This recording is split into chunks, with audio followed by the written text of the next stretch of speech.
शव साधन से प्राप्त शव को जागृत किया जाता है और उसके बाद उस शव से मुंड का दान मांगा जाता है और इस प्रक्रिया में कम से कम 1 वर्ष से अधिक समय लगता है। माला से बहुत प्यार है। अरे वो तो मुंड माला पहनी, वो तो अघोरी है। ये क्या है, हमको गले में डालने से हमको ये याद दिलाता रहता है कि भाई तुमने कसम खाया कि वो सब चीज को एकता से देखो, एक ही रूप से, एक ही नजर से देखोगे। वो याद दिलाने के लिए ये पहन।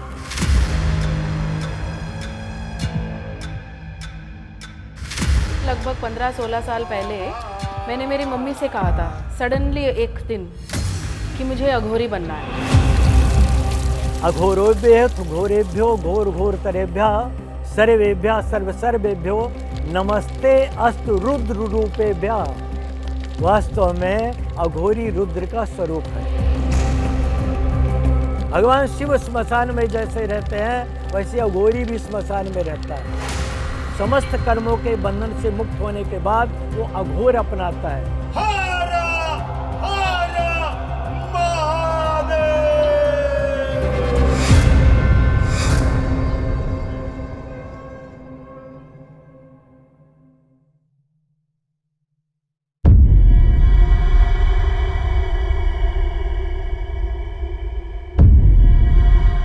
प्राचीन काल से ही भारत सनातन साधना पद्धतियों के लिए प्रसिद्ध है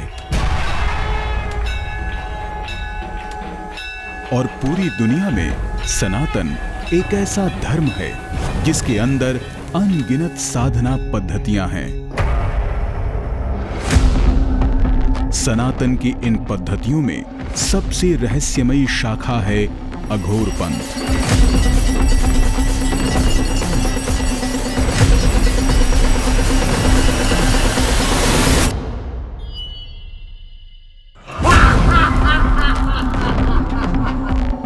उनका अपना विधान है, अपनी अलग विधि है, अपना अलग अंदाज है जीवन को जीने का। अघोर पंथ के साधक अघोरी कहलाते हैं।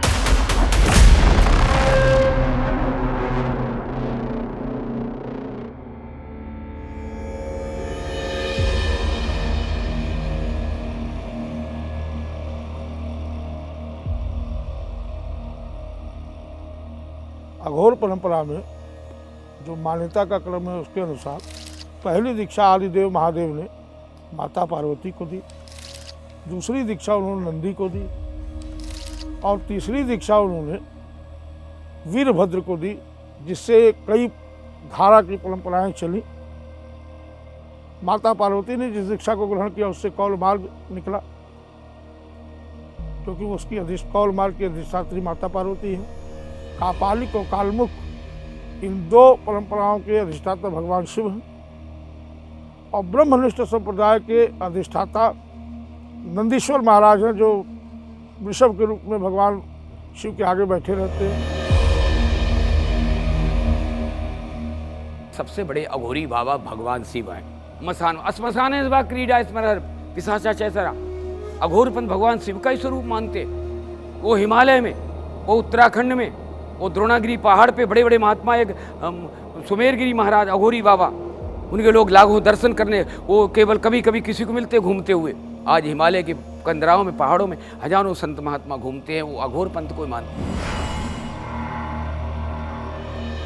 अघोर परंपरा भगवान शिव के दक्षिण मुख से निःसृत है, जिसे हम अघोर मुख कहते हैं। हम सभी जानते हैं कि भगवान शिव पंचमुखी हैं। सद्योजात, ईशान, वामदेव, तत्पुरुष और अघोर, ये 5 मुख हैं भगवान शिव के, जिसमें अघोर मुख दक्षिण दिशा का प्रतिनिधित्व करता है और अग्नि तत्व का प्रतिनिधित्व करता है। उसी मुख से जो धारा निश्चित हुई अध्यात्म की, उसे सनातन परंपरा में अघोर पंथ कहा गया। अघोर परंपरा सनातन धर्म ही नहीं, विश्व की समस्त धार्मिक परंपराओं में सबसे प्राचीन परंपरा मानी जाती है। भैरवाय नमो नमः, नमो अघोर साधना अनादिकाल से चली आ रही है। इसकी जरूरत क्यों पड़ी, क्यों नहीं पड़ी, ये तो अलग अलग पंथ है ही। ये पंथ नहीं है, एक पद होता है, ये अवस्था होती है। ये वर्जनाओं से मुक्त है, विधि और निषेध से मुक्त है। विधि और निषेध इसमें लागू नहीं होते। केवल और केवल ईश्वर, आप उन्हें शिव कह लें, ब्रह्म कह लें, और साधक, दो के बीच में कोई मध्यस्थ नहीं होता। इसलिए सबसे सहज परंपरा मानी गई है।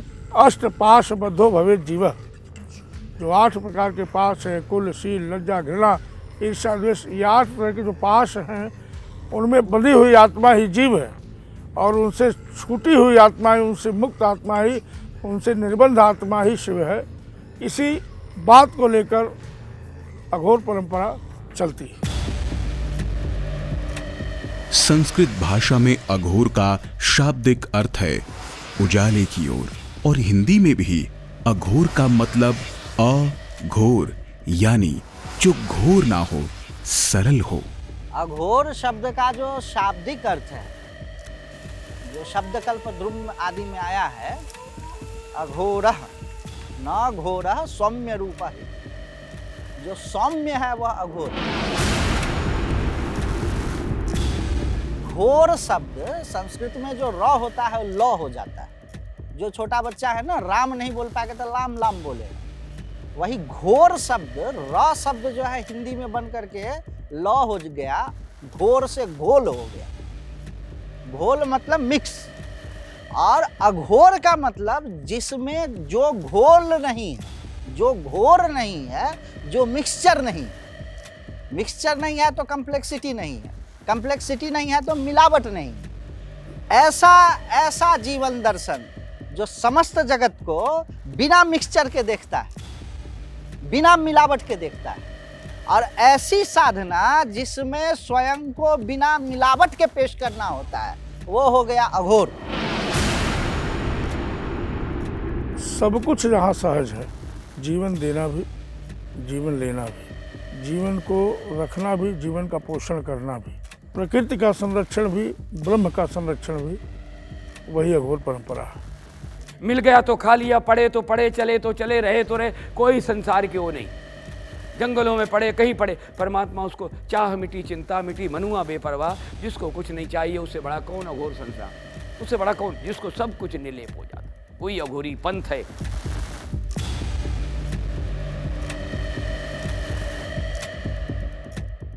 अघोर पंथ सरल है, लेकिन सुगम नहीं है सबके लिए। सनातन धर्म के अंदर ये पंथ अलग नहीं है, एक अवस्था हो जाती है अघोरी, तो वो अवस्था सबकी नहीं हो पाती है। वो तो कोई लाखों करोड़ों में एक अघोर पंथ का, वो तो सिद्ध स्वयं हो जाते, उनकी वाणी सिद्ध हो जाती, उनका कान, फिर उनको कोई मतलब नहीं क्या भोजन है क्या है। हम लोग तो मांस में बहुत परहेज करते, उनके लिए कुछ भी नहीं, मुर्दे का मांस खा जाए, खोपड़ी में खा ले, उनके लिए सब खत्म हो जाता। अघोरी अगर कोई बनना चाहता है तो उसके लिए सबसे पहली आवश्यक शर्त है कि वह समस्त मायाओं का त्याग कर दे जो माया संसार को बांधे रखती है। दूसरी बात, जीवन मुक्त निर्वाण की स्थिति में जब जाता है जीव, तभी अघोर परंपरा की तरफ अग्रसर हो सकता है। सब लोग कहते हैं हम समदर्शी हैं, परंतु अघोरी समदर्शी नहीं होता, वो समवर्ती होता है। अगर आप सबको एक समान समझ सकते हो तभी आप अघोर पंथ की तरफ प्रवृत्त हो सकते हो। अगर आपके अंदर इसके भीतर कोई विकृति है, आपने स्त्री समझा, पुरुष समझा, कुत्ता समझा, गाय समझा, मल समझा, मोहन भोग समझा, इसमें अंतर समझा, तो आप अघोर परंपरा की तरफ प्रवृत्त नहीं हो सकते।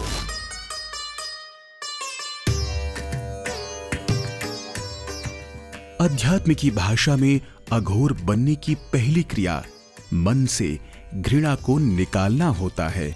मूलतः अघोरी शमशान जैसी जगहों पर सहजता से रहते हैं और सिद्धियां प्राप्त करते हैं। सामान्यतः समाज जिन चीजों से घृणा करता है, अघोरी उसे अपनाते हैं। ये विरोधाभास लगता है, लेकिन अघोरियों के लिए ये बहुत ही सहज है। जय श्री हरि, हर हर महादेव। अघोर में सब चलेगा, अघोर सबको एक साथ रखता है, अघोर में कभी घिरना नहीं है। अघोर दिल से माना जाता है। और ये समाज को अब इसको क्या नहीं मानेंगे। आपको पूरे संसार में डर लगेगा तो हरिश्चंद्र घाट पर डर नहीं लगेगा आपको। क्यों नहीं लगेगा? ये शमशान है, महादेव का एक घर है ये, और किसी घर ये नहीं है, ये महादेव घर है, महादेव यहाँ रहते हैं। गोस्वामी जी ने लिखा है करालम महाकाल कालम कृपालम। जो कराल है, जिसको देखते ही दम निकल जाए उसको कराल कहते हैं, विभत्सता उसकी। और उसके बाद कहते हैं करालम के बाद कहते हैं महाकाल, जो काल का भी काल है, लेकिन उसके तुरंत बाद कहते हैं कृपालम, जो इतना उग्र, इतना शक्ति सामर्थ्यवान होते हुए भी परम कृपाल हुए, वही तो शिव है। और शिव के इसी परम कृपाल रूप की उपासना पूरे धरती पर आदिकाल से होती है। हड़प्पा मोहनजोदड़ो में भी हुई, आज भी हो रही है। और आपने देखा होगा कि विष्णु के उतने मंदिर, उतनी मूर्तियाँ, उतने मंदिरों का अवशेष नहीं मिले जितने शिव के पूरे विश्व में मिले हैं। तो कोई धर्म कितना समाज में परमिएटेड है, पॉपुलर है, प्रसिद्ध है, उसको मेजर करने का तरीका यह है कि वह लोक में कितना व्यापक है। उसके जो छोटे छोटे हिस्से हैं, उसका जो प्रभाव है वह लोक सामान्य में कितना है, उस हिसाब से देखिए। आप पूरे भारत में लगभग जो भी आस्तिक हिंदू होगा, वो जब भी शराब पिएगा तो थोड़ा सा लेकर के यूं करेगा अथवा कहेगा चढ़ा दो। यह कौन सी साधना है? यह अघोर परंपरा की साधना है। अघोर पंथ अपने आप को जितना भी सरल मानता हो, लेकिन आम आदमी के लिए उसकी साधनाएं बड़ी विचित्र और रहस्यमयी लगती हैं। भले ही अलग अलग अघोरी अलग अलग तरह की साधनाएं करते हों, लेकिन कम से कम 3 तरह की साधनाएं सभी अघोरियों में समान मिलती हैं। शिव साधना, शव साधना और शमशान साधना। भगवान शिव तो प्रथम अघोरी हैं ही, लेकिन अघोरियों की शव साधना और शमशान साधना के बारे में अभी भी दुनिया को ठीक से कुछ नहीं पता है, और इसमें काफी कुछ गोपनीय रखा जाता है और केवल संकेतों से ही इसको समझा जा सकता है। अघोर साधना का पहला चरण शमशान साधना का है। शमशान से हम केवल इतना समझ लेते हैं कि जो शवों को जलाने का स्थान है वो शमशान है, परंतु ऐसा नहीं है। ये हृदय ही शमशान है जहाँ सारे विकार जल के भस्म हो जाए। दूसरा स्थलीय शमशान है जहाँ शव जलाए जाते हैं। शमशान साधना का मूल रूप जो है वो शिव के 5 मुखों को समझना है। उन 5 तत्वों के मूल स्वरूप को ठीक ठीक से समझ लेना ही शमशान साधना है। तो प्रथम चरण तो यह कि आप शमशान साधक हो जाओ। औघड़ की तो महाश्मशान से यात्रा ही शुरू होती है, जहाँ सबका अंत होता है वहाँ से ये शुरू करते हैं। तो इनके लिए जो कपाल है वो बस ये शिक्षा देता है कि देखो बस इसी में सारा सन्निहित है और इसको कंट्रोल में रखो। और वो कंट्रोल में कैसे रहेगा? तो अपने समर्पण से।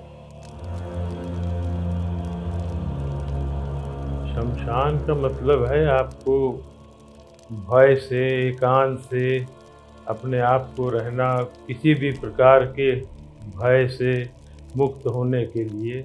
इसीलिए करते हैं एकांत में, वहाँ लोग आते जाते नहीं हैं, डरते हैं, भय करते हैं, इसीलिए एकांत चाहते हैं। साधना, ये सारी चीज़ें एकांत की चीज़ें हैं।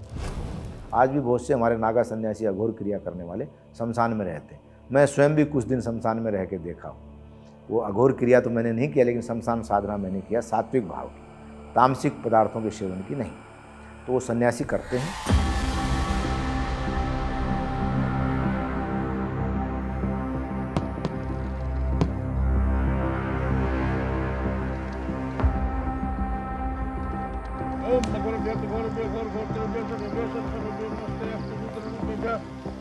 इस शमशान साधना में अमावस्या की रात का बहुत महत्व है। अघोरी तो इस काली रात की साधना को निर्भय होने का प्रतीक मानते हैं, लेकिन आम आदमी इस साधना को तांत्रिक साधना के रूप में ही लेते हैं। शमशान घाट से अघोरियों का इसलिए संबंध है कि वो जो अपना तांत्रिक विद्या पूजा करते हैं तो शमशान घाट से ही वो जागृति करते हैं। जो भी सिद्धियां प्राप्त करते हैं उनको शमशान से ही मिलता है। तो इसलिए जितने अवघड़ हैं या बाबा हैं वो सब शमशान घाट पसंद करते हैं। वहाँ पे क्रिया करना, वहाँ पे पूजा करना, वहाँ पे सीखना, सीखने के बाद वो अपने शक्तियों का प्रयोग करते हैं। जैसे तांत्रिक पूजा, काली पूजा, बहुत सारा ऐसा पूजा होता है।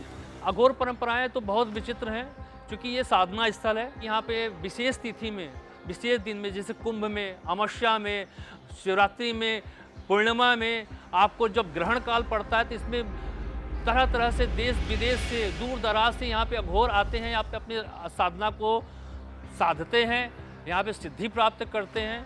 अघोरियों के लिए वो कालरात्रि कहा जाता है और अमावस्या का जो मध्य जो होता है वो अपने में ही एक अद्भुत अनुभूति कराता है। चारों तरफ अघोरी अघोरी दिखेंगे और अपनी वो साधना को सिद्ध करते हैं।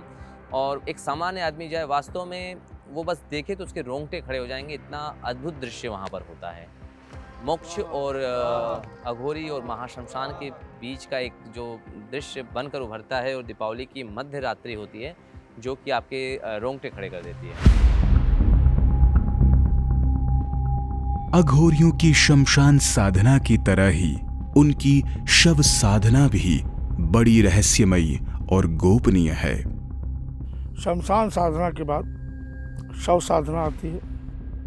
देखिए, साधना के जितने सोपान हैं, दुर्लभम तारिणी मार्गम, दुर्लभम तारिणी पदम, मंत्रार्थम मंत्र चैतन्यम, दुर्लभम शव साधनम, श्मशान साधनम, योनि साधनम, ब्रह्म साधनम, लिंग साधनम, भक्ति साधनम, मुक्ति साधनम।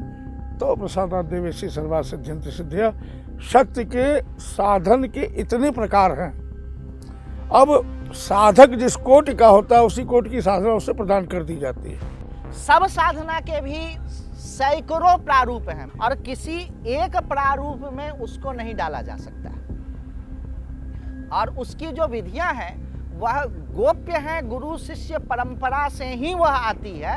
शव साधना शव के ऊपर बैठ के की जाती है। ये साधना कोई नॉर्मल साधना नहीं है। साधना जगत में एक स्टेज पार करने के बाद ही इस साधना में जाया जा सकता है, वो भी एक गुरु के संरक्षण में, मार्गदर्शन में, जो कि खुद ये साधना कर चुके हैं। ये साधना बहुत ही गुप्त है। बहुत सारे नियम भी है, बहुत सारे मार्ग भी है इस साधना का। कहीं कहीं शव के लिए इंतज़ार भी किया जाता है नदी के किनारे। जिन शवों को गंगा में प्रवाहित कर दिया जाता है उन शवों का ही उपयोग होता है। वो बह के आती है और फिर सही तिथि पे, सही समय पे फिर उसके ऊपर बैठ के उसकी साधना की जाती है। शव साधना एक ऐसी साधना है जिसमें मनुष्य पूरी तरह अपने विकारों से मुक्त होता है। पूरी तरह अगर विकार ग्रहण कर लिया है उसने तो वो शव साधक नहीं हो सकता। शव साधक का अर्थ ये नहीं कि मुर्दे बैठ के साधना करना है, वो भी, परंतु मूल उद्देश्य जो उसका है, जैसे आपने योग साधना में एक शवासन सुना होगा, तो शवासन ऐसा थोड़ा कि आप अपनी आत्महत्या कर ले, तो ऐसा तो है नहीं। आपको शववत हो जाना है। उसी प्रकार शववत होने का मतलब निर्विकार होना है, समस्त विकारों से मुक्त होना ही शव साधना है। तो द्वितीय चरण इसका सोपान जो है वो शव साधना का है। शव का एक बड़ा महत्वपूर्ण स्थान है अघोर परंपरा में, इसमें कहीं कोई दो राय नहीं। क्योंकि जिस महाशक्ति की हम उपासना शमशान में बैठ के करते हैं उसका नाम महाकाली है। और महाकाली के नीचे पूरी सनातन परंपरा के लोग जानते हैं कि भगवान शिव शववत लेटे रहते हैं।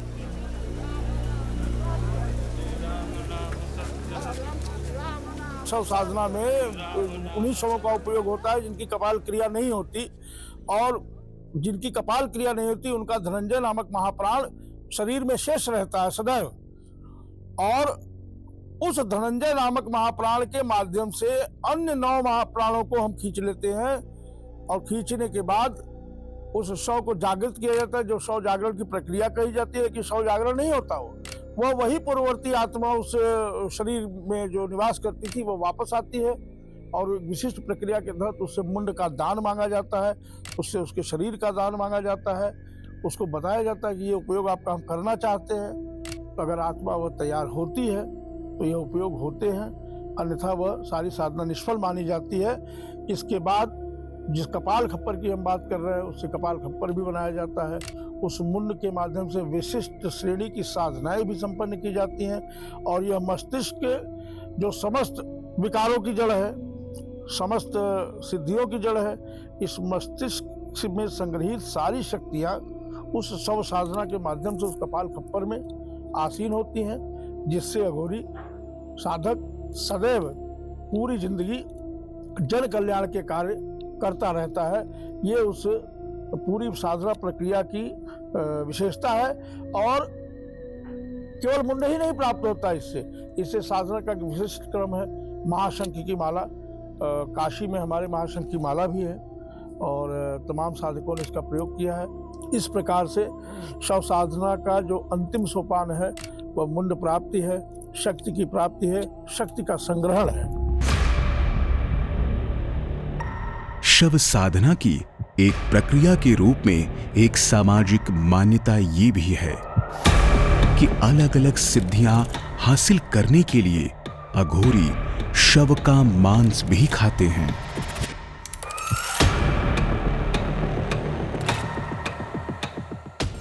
अघोर परंपरा से जुड़ी हुई ये बहुत पुष्ट मान्यता है कि अघोरी मांस खाते हैं, शव का मांस खाते हैं और मुर्दे का मांस खाते हैं। तो एक बात मैं कहना चाहता हूँ, जितने भी मांसाहारी हैं दुनिया में, कोई जिंदा मांस नहीं खाता। सब तो मरे हुए का ही खाते हैं, चाहे मार के खाएं चाहे मरे हुए का खाएं।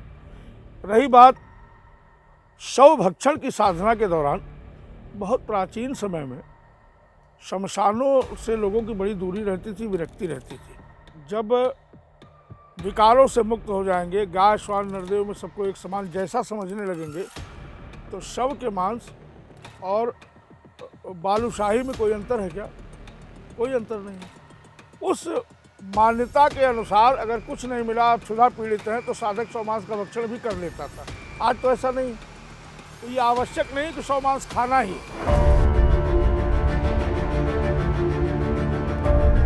पूरे देश में अघोर साधना के कई विशेष साधना स्थल हैं, जहां पर सतयुग से ही साधु साधना करते आए हैं।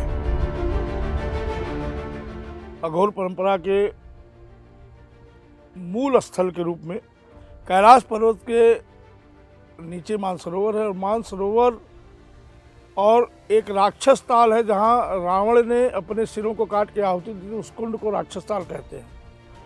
राक्षस ताल और मानसरोवर के मध्य का जो स्थान है वो महाशमशान कहा जाता है, क्योंकि अघोर साधना भगवान परशुराम ने भी वहीं की थी, कार्तवीर्य अर्जुन ने भी वहीं की थी, तो ये सारे लोगों ने वहीं साधना की थी। मैंने भी की है वहाँ साधना। इस समय में काशी, उज्जैन, कामाख्या, उसके बाद गिरनार पर्वत है, बैंडिल महाशमशान बंगाल का है, काली घाट है, चक्र तीर्थ, कालाहस्ती दक्षिण भारत में आप देखेंगे वो सब स्थान, वीरभद्र पर्वत, जोगलांबा शक्तिपीठ, ये सब प्रसिद्ध स्थान है जहाँ पर ये साधनाएँ होती हैं। एक और स्थान है जिसके विषय में साधक बड़ा कम जानते हैं, कर्नाटक का धर्मस्थलम। अलग अलग प्रकार की सिद्धियाँ इन स्थानों पर मिलती हैं। जैसे शिवत्व की पूरी तरह अगर चाहना आपको है तो आपको काशी, उज्जैन और वैद्यनाथ धाम के शमशानों पर साधना करनी ही पड़ेगी। कैलाश पहुंचना सबके लिए संभव है क्या?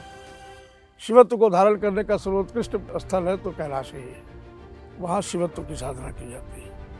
काशी, बैंडिल, कामाख्या सब जा सकते हैं, लेकिन जो बहुत ही जिज्ञासु, जुझारू और शरीर, आत्मा और मन से बलिष्ठ होंगे, जिनके गुरु बहुत मजबूत होंगे, वही कैलाश तक जा सकते हैं। इसलिए वहाँ की व्यवस्था कठिन है। तो सबकी अलग अलग मान्यताएं हैं, अलग अलग प्रकार की साधनाएं हर जगह पर होती हैं। शव साधना, शमशान साधना और चिता साधना के लिए सबसे महत्वपूर्ण स्थान काशी। काशी में तमाम साधकों ने आदिकाल से ऐसी साधना की और मोक्ष को प्राप्त किया। ऐसा तो हो ही नहीं सकता कि अघोरियों की बात हो और उस पे पंच मकारों की बात ना हो, क्योंकि पंच मकार भी अघोरियों से जुड़े माने जाते हैं। अघोर पंथ में ये शैव साधना के अंतर्गत अघोरा ना परो मंत्रो नास्तत्वम गुरोह परम दीक्षादानम तपस्तीर्थम, इसमें पंच मकार की विशिष्ट उपासना का संदर्भ है। इसे सबने अपने अपने ढंग से परिभाषित किया है। कौलार्णव ग्रंथ कहता है मध्यम मानसम मुद्रा मैथुनम मत्स्यमेव च मकाराः पंच विख्याता कौला नाम से धिराय का।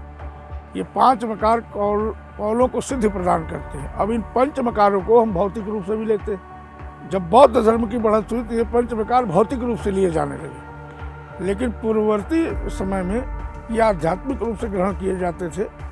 अज्ञान का संहार ही मानस है, मत्स्य ही मुद्रा है। जो हाथ पैर और बैठने की प्रक्रियाएं यौगिक मुद्राएं थी, वो मुद्राएं थी। जीव और शिव का मिलन ही, शक्ति और शिव का मिलन ही, ईड़ा पिंगला और सुषुम्ना का मिलन ही संभोग था, मैथुन था। ये सारे आध्यात्मिक रहस्य थे इसके, जो कालांतर में अपना भौतिक रूप धारण कर लिए। ये जो पंचभौतिक शरीर के जो हमारे भाग हैं, सारे संसार के जितने पदार्थ हैं, जो उत्पत्ति हम देख रहे हैं, वो इसी पंचमकार से ही पैदा होता है। भगवान शिव ने जो वर्णन किया है, इसके आध्यात्मिक रूप को ही ग्रहण करने के लिए कहा है, और तमाम जगहों पर इसकी चीज़ें दी हैं। जैसे उसमें कहा कि जो साधक है, जो अघोरी है, वो कौन है? वो ब्राह्मण है। तो कहते हैं ब्राह्मणों ताम्र पात्रेषु गव्यम मध्यम प्रकल्पयेत। मध्य क्या है? ब्राह्मण अगर तांबे के पात्र में, ब्राह्मण मतलब साधक, तांबे के पात्र में गौ दुग्ध का भी पान करता है तो गव्यम मध्यम प्रकल्पयेत, उसको मध्य मान के ही करे। हमारे यहाँ तो सुरा और मदिरा की व्यवस्था थी, तो मध्य उसको कहते थे जिसको पी के हम उग्रतम कार्यों में प्रवृत्त होते थे। सुरा उसको कहते थे जिसको पी के हम उच्चतम कार्यों में प्रवृत्त होते थे। ये 2 कॉन्सेप्ट थे मदिरा के। अब वो सब जुट के अंग्रेजी और देसी शराब के रूप में परिवर्तित हो गया है, और जन सामान्य उसको उसी ढंग से ग्रहण करता है। 10 इंद्रियां हमारी, 9 जो हमारे द्वार हैं, आँख कान मुँह नाक गुदा लिंग इत्यादि, ये सब एक जगह सिमट कर एक तरफ चल देते हैं, उसको हम कहते हैं ध्यान। और वह ध्यान जब शिव तक पहुंचता है, 9 द्वार संसार के 10वां योगी द्वार, जिसे हम ब्रह्मानंद कहते हैं, और खिड़की एकादश पूरी खुली अग्र पुरुष दरबार, वहाँ भगवान के दर्शन होते हैं। जिस भी रूप की हम चाहते हैं, शिव को चाहते हैं, विष्णु को चाहते हैं, उस पूरी प्रक्रिया को हम मैथुन कहते हैं। ये अघोरी जो साधु रहे हैं प्राचीन काल में, उन्होंने इसको एक परंपरा बनाया। वास्तविकता में ऐसी क्रियाओं को करने से पहले हमें बहुत सी अपने जितेंद्रिय होने की प्रमाण होना चाहिए, क्योंकि मैथुन का जो प्रयोग साधना में आता है वो एक क्रिया तक ही सीमित है। लेकिन आज के समय में कुछ लोग उसको व्यभिचार के रूप में लेते हैं, जो वास्तविकता में अघोर पंथ का अपमान है। वास्तव में अघोर पंथ को लेकर समाज में बहुत सी भ्रामक जानकारियां फैली हुई हैं। इसका कारण ये है कि अघोरी साधुओं की वेशभूषा सामान्य साधुओं से अलग होती है, और आम जनता उनके बाहरी आवरण को बहुत ही डरावना मानती है। शरीर पर भस्म, गले में नरमुंडों की माला और हाथ में इंसानी कपाल, ये सब देखकर आम आदमी का डरना स्वाभाविक भी है। जबकि अघोर साधना के जानकार कहते हैं कि साधना में बाधा न पड़े, इसलिए अघोरियों की ये वेशभूषा जरूरी है। कपाल खप्पर को हम कपाल आलय कहते हैं। आलय का अर्थ घर होता है, और कपाल का अर्थ होता है ब्रह्मांड। ब्रह्मांड की समस्त वस्तुओं को जो हस्तगत करा दे, उसको कपाल खप्पर कहते हैं। अघोरी साधक के पास एक ही पूंजी होता है कपाल खप्पर। अघोर और कपाल का बड़ा अनुन्याश्रित संबंध है, चोली दामन का संबंध है। ये ऐसा कपाल है कि इसमें अगर आप विश्व की सारी संपदा भी भर दें तो ये तृप्त नहीं होता, ये अतृप्त रहता है। तो इसलिए अघोर मनुष्य को, समाज को, मानव को ये दिखाना चाहते हैं कि तुम्हारे पास जो ये कपाल है, जो सबसे ऊपर राजा की तरह तुम्हारे शरीर में विराजमान है, इसको शुद्ध रखो। कपाल तंत्र की कुछ विधाएं हैं जिसको हम लोग सामान्य रूप से देखने पर अघोरी प्रक्रियाओं के तहत मान लेते हैं। अघोर साधक बिल्कुल निष्प्रिय होता है इन चीज़ों से, उसे किसी भी भौतिक आडंबर की आवश्यकता नहीं, बिल्कुल नहीं। सारी सहजता उसके भीतर समाविष्ट होती है। लेकिन आम इंसानों का मानना है कि अघोरियों का ये कपाल खप्पर तमाम चमत्कारिक और दैवीय शक्तियों का स्रोत होता है और बहुत से अघोरी इस बात से इनकार भी नहीं करते। ब्रह्म कपाल कहते हैं उस सिद्ध के, उस साधक के कपाल खप्पर को, जो सिर का ऊपरी हिस्सा होता है, जिसमें साधना की सारी आवृत्तियाँ, मस्तिष्क में सारी आवृत्तियाँ विद्यमान होती हैं। साधना की समस्त आवृत्तियों को जिसने पूर्ण कर लिया है, वह उस साधक के सिर के ऊपरी हिस्से को ब्रह्म कपाल कहते हैं, जिसे ब्रह्म खप्पर भी कहते हैं। तो विशिष्टता तो केवल उसी की दी गई है। अब लोक मान्यता में तमाम है कि तेली की खोपड़ी होनी चाहिए, इसकी खोपड़ी होनी चाहिए, की होनी चाहिए। देखिए, मुस्लिमों ने जब यहाँ पर अपना प्रभाव जमाया तो उन्होंने जो गांव जवार के तांत्रिक थे छोटे छोटे, उनको भी इस्लाम धर्म में दीक्षित कर दिया, लेकिन वो जानते तो वही थे जो वो करते आए थे। उन्होंने इस तरह के आडम्बरों को फैलाना शुरू किया। ये तेली की खोपड़ी साहब तेलिया मसान है, ये छतरी की खोपड़ी अगिया मसान है, ऐसा कुछ होता नहीं है। वस्तुतः शास्त्रों में इसका कोई वर्णन नहीं। तेलिया मसान वगैरह ये मदारी दिखाने वाले लोग, ये भंडारी के लोग, इन लोगों की कपोल कल्पना है। केवल ब्रह्म कपाल का उपयोग शास्त्रों में बताया गया है कि पूजा पाठ और साधना में हो सकता है। अघोरियों की ऐतिहासिक परंपरा में अघोरी कीनाराम का स्थान काफी विशेष है। अघोर परंपरा के विद्वानों का मानना है कि औघड़ कीनाराम पहुंचे हुए सिद्ध पुरुष थे। बाबा कीनाराम के चमत्कारों की बहुत सी कहानियां लोगों की जुबान पर हैं। कीनाराम बनारस में ऐसे महात्मा हुए, कीनाराम बाबा, वो सिद्ध थे स्वयं। राजा को श्राप कर दिए, तेरे कोई संतान वंश नहीं होगा, और काशी नरेश कोई संतान नहीं हुआ। और फिर बोला 3 पीढ़ी तक तुम गोद लेगा, चौथी पीढ़ी में तेरे संतान होगा। तो 3 पीढ़ी तक गोद लेते रहे, चौथी पीढ़ी में संतान हुआ। और कहा तू काशी में नहीं रहेगा।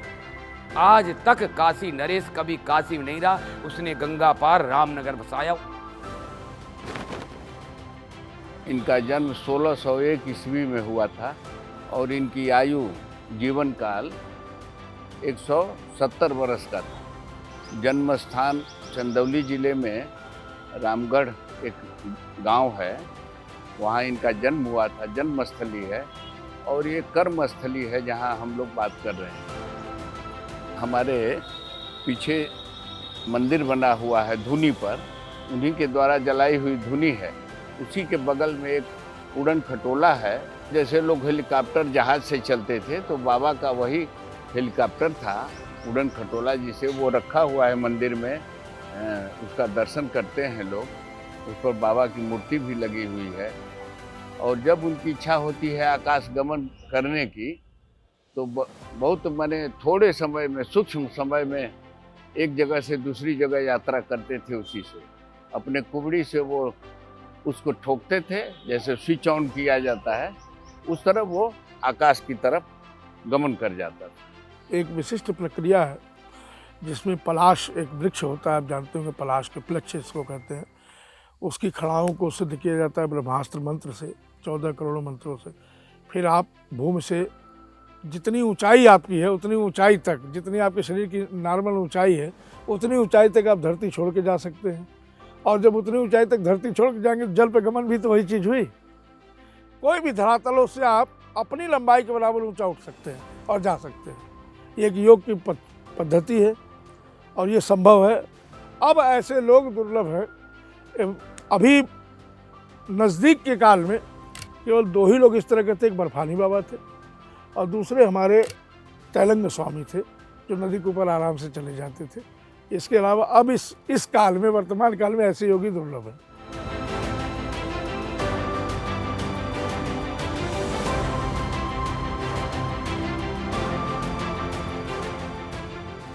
जाएंगे यहाँ हरिश्चंद्र घाट पे तो बाबा का स्थान भी है। मसानी बाबा लकड़ी लाते हैं और अनवरत लकड़ी जलती है। और यही यहाँ के भस्म की जो ऐश्वर्य की विभूति होती है वही हम लोग लगाते हैं, सर में लगाते हैं, थोड़ा सा मुंह में लेते हैं।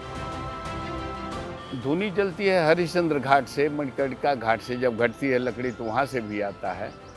लकड़ी आती है चिता से और उसी चिता से ये उस जमाने से चल रहा है। चिता से ही लकड़ी आती है और वो जलती है वहाँ।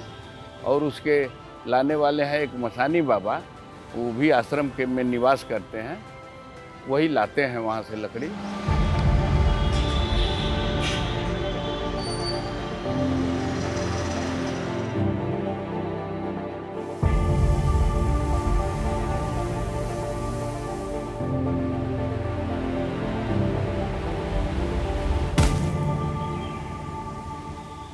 बाबा की कृपा से जब शुरू में हम यहाँ आए तो शमशान जाने का मौका मिला। जाते आते हैं धीरे धीरे लोग मसानी बोल के पुकारने लगे। कीनाराम बाबा का जो धुनी में है उसमें जो लकड़ी है वो शमशान की लकड़ी है। चिता का जला हुआ जो बच जाता है, बचने के बाद उसको गंगा जल से भुताया जाता है। भुताने के बाद उसको एक जगह इकट्ठा करते हैं। इकट्ठा करने के बाद फिर टाली पर लाद करके यहाँ तक पहुँचाते हैं।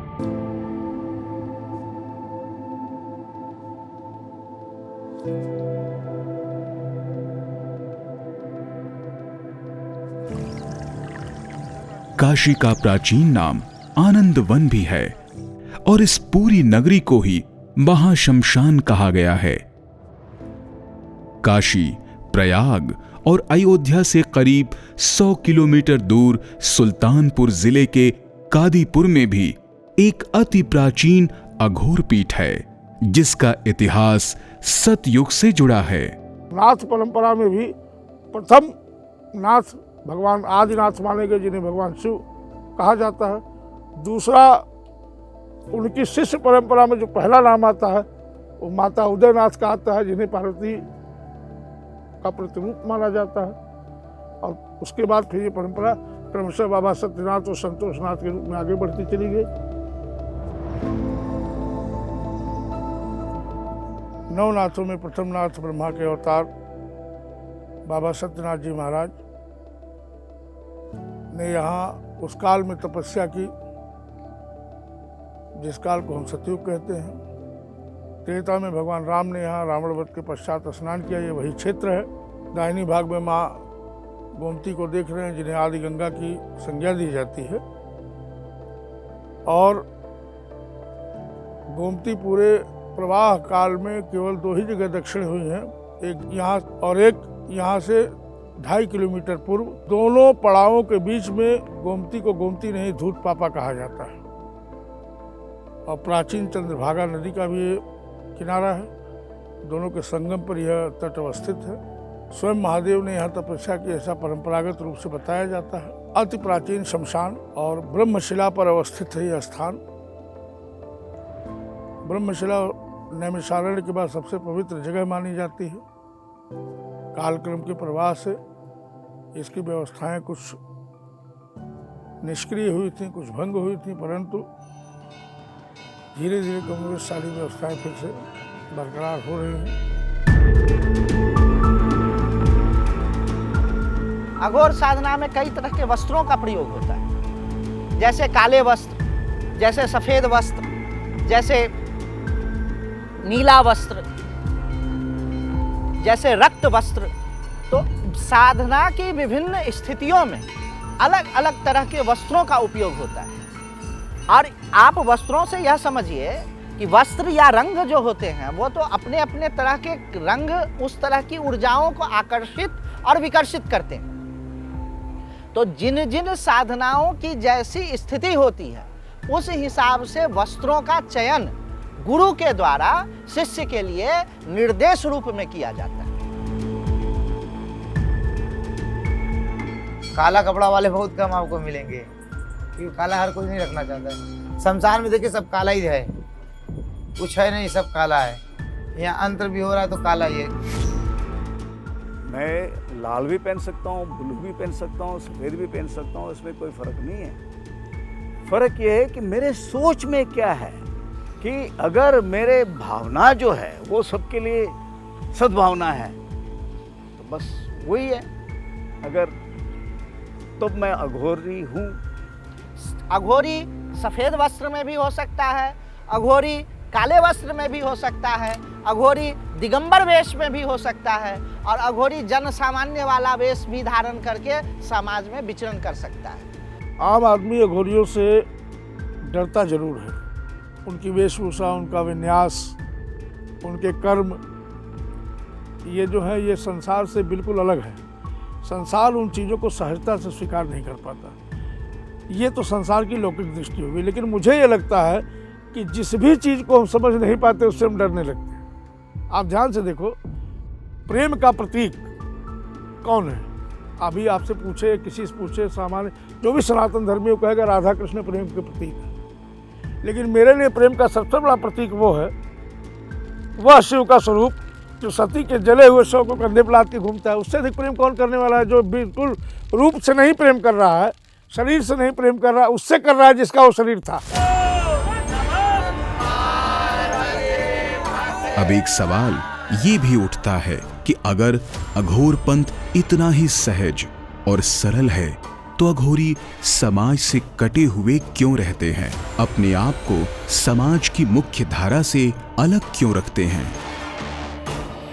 जिसको आप कहते हैं कि समाज से कटे रहते हैं, वो कटे नहीं रहते हैं। वो जैसे भी अपना कार्य करा लेते हैं, बिना समाज में आए, बिना सामने आए।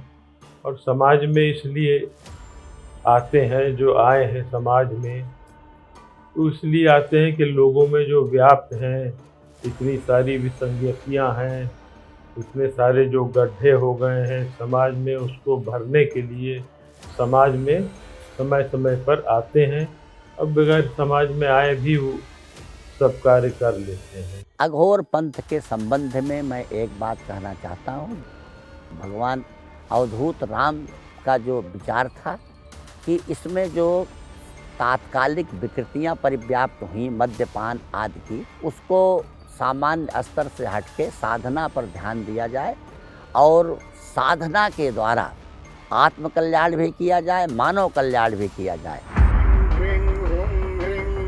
श्री गुरुमयी श्री पादुकां पूजयामि नमः तर्पयामि। अघोर के संबंध में एक ये भ्रांति है कि यह केवल और केवल जिनका विवाह आदि का संबंध नहीं है, केवल उन्हीं के लिए यह मार्ग है। ऐसी बात नहीं। आई एम मैरिड और मैं एक लर्निंग एंड डेवलपमेंट स्पेशलिस्ट हूँ। फिलहाल मैं एक दुबई बेस्ड कंपनी में काम कर रही हूँ। 15-16 साल पहले मैंने मेरी मम्मी से कहा था सडनली एक दिन कि मुझे अघोरी बनना है।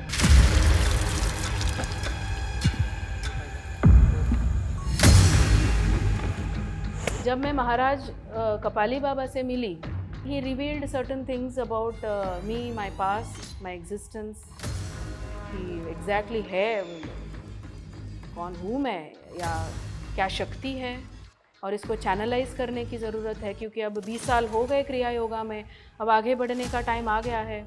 I cannot be in 10th standard all the time. I have to go to +2 and degree and masters. तो वैसे ही एक जर्नी स्पिरिचुअलिटी में भी होती है। Then he said कि अब टाइम है कि आगे बढ़ने का, और वैसे ही said कि get ready, and the initiation happened into the अघोर परंपरा officially। लोग बोलते हैं कि अब अघोरी बन गई हो आप, तो आपको आगे जाके मैरिज में ब्रह्मचर्य का पालन करना पड़ेगा। तो मेरे लिए I have chosen to be yes, because मेरे फैमिली से सपोर्ट है। विवाह आदि का संबंध केवल ब्रह्मचर्य के खंडन अथवा शारीरिक संबंध के लिए ही नहीं होता है, एक साहचर्य के लिए भी होता है। साहचर्य का मतलब जो अकेले निर्द्वंद होकर के नहीं रह सकता, कुछ का ऐसा स्वभाव, उसको कोई चाहिए साथ। शिव पार्वती अकेले नहीं रह सकता। मैं अघोरी साधक हूँ, मैं सन्यासी नहीं हूँ कि मेरा परिवार है। सन्यासी क्या होता है कि सब छोड़ छाड़ के अपना त्याग करके कंप्लीटली वैराग्य हो जाते हैं, वो कंप्लीट अलग ही, वो उनका सिस्टम अलग चलता है। और साधक जो है वो घर में बैठ करके उनके परिवार के साथ और जो अपने नॉर्मल फंक्शन है, रूटीन है, वो उसमें रहकर भी साधना कर सकते हैं। हमको सन्यासी नहीं बुलाते हैं। तो अघोर के जो साधक हैं कुछ अवधूत होते हैं, कुछ गृहावधूत होते हैं, जो उनकी चरम स्थिति है।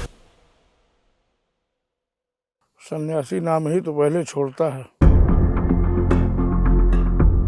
निश्चित तौर पर आध्यात्मिक परंपराओं में अघोरी साधु का स्थान किसी समय बहुत ऊंचा था, लेकिन समय के साथ जैसे हर धर्म में पाखंड करने वाले लोगों का बोलबाला होता गया, उसी तरह से अघोर परंपरा के साधुओं में भी दिखावटी लोगों की संख्या बढ़ती गई, जो हाथ की सफाई दिखाकर अपने को सिद्ध साबित करने में लगे रहते हैं और बदले में कुछ पैसे की मांग करते हैं। लेकिन असली अघोरी मांगने में नहीं, देने में विश्वास करता है। सड़कों पर देखेंगे तमाम लोग डरा के धमका के बाल से खून निकाल देंगे, दूध गिरा देंगे, सिक्का हाथ में रखे हैं उसको भभूत बना देंगे, रुद्राक्ष बना देंगे, शिवलिंग कांच का बना देंगे। तो ये सब हाथ की सफाई है। घोड़ियों का रूप बना के घूमते नजर आएंगे। तमाम उल्टे सीधे कॉन्सेप्ट, खोपड़ी ले लिए उसमें दारू पी रहे हैं, कहेंगे हम अघोरी हैं, लेकिन ऐसा नहीं है। जिसके पास शिव की शक्ति होगी, जिसके पास देवी की शक्ति होगी, वो जन सामान्य के आगे हाथ फैला के रुपया क्यों मांगेगा। ये लोग सब धर्मध्वजी लोग हैं, केवल धर्म के नाम पर ध्वज उठा के घूमते हैं और पाखंड से अपनी रोटी चलाते हैं। ये साधक वाधक नहीं है, न ये अघोरी। इनको कहना चाहिए, न समझना चाहिए। एक याचक के रूप में इनको रोटी दे दीजिए जो आपकी इच्छा है, लेकिन न इनसे भयभीत होने की आवश्यकता है और न इनको अघोर समझने की आवश्यकता है, अघोरी समझने की आवश्यकता है। अगर कोई अघोरी बोल रहा है कि मैं अघोरी हूँ, and he is not, because the aghoris never come out just like that. But if they are following a path like Maharaj ji हैं, पीठाधीश्वर है, he has to come out in the public because he is serving the nation, serving the people. तो उनका एक protocol अलग होता है। Go to the right guru. गुरु बहुत है, महागुरु एक होगा, और वो एक महागुरु को ढूंढने के लिए बहुत साधना भी, आपकी भी इंडिविजुअल साधना इम्पॉर्टेंट है, एक पूर्व जन्म का आशीर्वाद होना इम्पॉर्टेंट है, आपकी एक आत्म साधना इम्पॉर्टेंट होती है वहाँ पर, नहीं तो we land up in wrong places. अब मुझे आके इस फील्ड में 20 इयर्स हो गया। अभी भी मुझे लगता है कि मैं सीख रही हूँ और बहुत सारे एक्सपीरियंस मुझे करने बाकी हैं। अभी भी I am like a crawling baby in this. पाहि शिव पाहि शिव पाहि शिव पाहि पशुपति पशुपति पशुपति पाहि। भगवान शिव की यह जो परंपरा, हमारी यह घोर परंपरा, कपालियों की परंपरा, कापालिकों की परंपरा चली आ रही है, वो भारतीय संस्कृति का एक उज्जवल अध्याय है। हमारा आपका यह नैतिक कर्तव्य है कि हम अपने पूर्वजों की इस सांस्कृतिक उपलब्धि को आने वाली पीढ़ियों तक पहुंचाएं। पाहि शिव पाहि प्रणत शुभंकर पाहि शिव पाहि।